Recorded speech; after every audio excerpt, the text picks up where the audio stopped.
আমাদের সামনে বর্তমানে আছেন ইব্রাহিম ভাই। তিনি এক সময় সাইমন হোটেল বা অন্যান্য বড় বড় হোটেলেও তিনি বিশেষত একটা কলায় তিনি পারদর্শ, সেটা হচ্ছে বাঁশির সুরে বিভিন্ন তিনি মাতিয়ে রাখেন।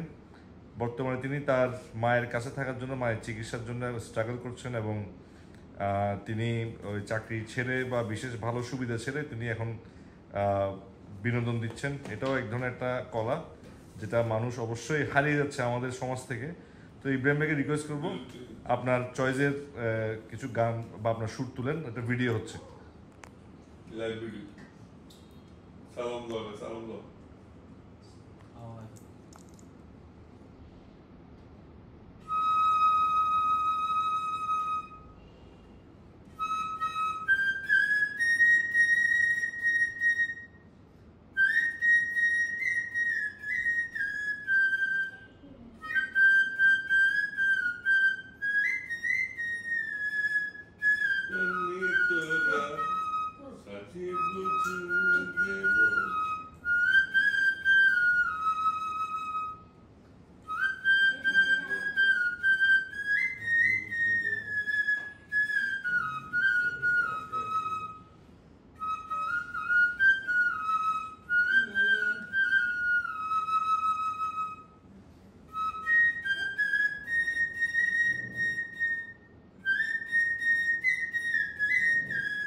আমরা একটু ইন্টারাপ্ট করবো। খুব সুন্দর একটা সুর তিনি বাজিয়েছেন এবং আমি রিকোয়েস্ট করবো যারা এই ভিডিওটা দেখবেন এবং যারা ব্যান্ড বা বিভিন্ন সঙ্গীত জগতের সাথে সম্পৃক্ত আছেন, আমি চাই আপনার মোবাইল নাম্বারটা আছে, মোবাইল নাম্বারটা বলেন।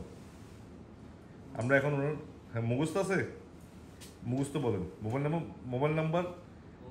আচ্ছা, মোবাইল নাম্বার আমাকে দিয়ে যাবেন, মোবাইল নাম্বার আমি ভিডিওটা দিয়ে দিব। আমি রিকোয়েস্ট করবো ওনাকে বিভিন্ন গায়ে হলুদ বা বিভিন্ন অনুষ্ঠানের মধ্যে বা বিভিন্ন যেখানের মধ্যে সঙ্গীতের চর্চা হয় বা সঙ্গীতের সাথে যারা সম্পৃক্ত আছেন বা বিভিন্ন চ্যানেল অনলাইন, ওনাকে একটু সুযোগ দিবেন। আমরা চাই এই ধরনের আর্টিস্টগুলা সমাজে এগিয়ে আসুক এবং তাদের মূল্যায়ন হোক। এবং আমাদের এই যে দেশের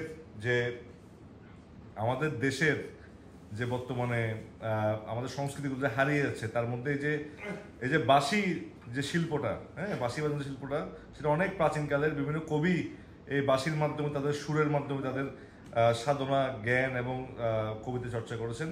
তো ইব্রাহিম ভাই যেমন মানুষদের জন্য আমাদের এগিয়ে আসতে হবে। ইব্রাহিম ভাই, আমি আপনার নাম্বারটা দিয়ে দিব, আর আপনারা যারা ভিডিও দেখতেন সবাই শেয়ার করবেন এবং ওনাকে রিকোয়েস্ট, এবং ওনার বিশেষ করে ওনার মায়ের জন্য যে এখনো পর্যন্ত যে এই যে একটা ভালোবাসা, এটার প্রতি রেখে যাতে ওনার যাতে সাহায্য হয়। দুটা কাজ পেয়ে উনি কারো কাছে হাত পাচ্ছেন না, উনি কাজ পেলে ওই কাজের মাধ্যমে টাকা দিয়ে মায়ের চিকিৎসা করাবেন। তো এটাই, আমি নাম্বার দিয়ে দিব। ধন্যবাদ, আসসালামু আলাইকুম।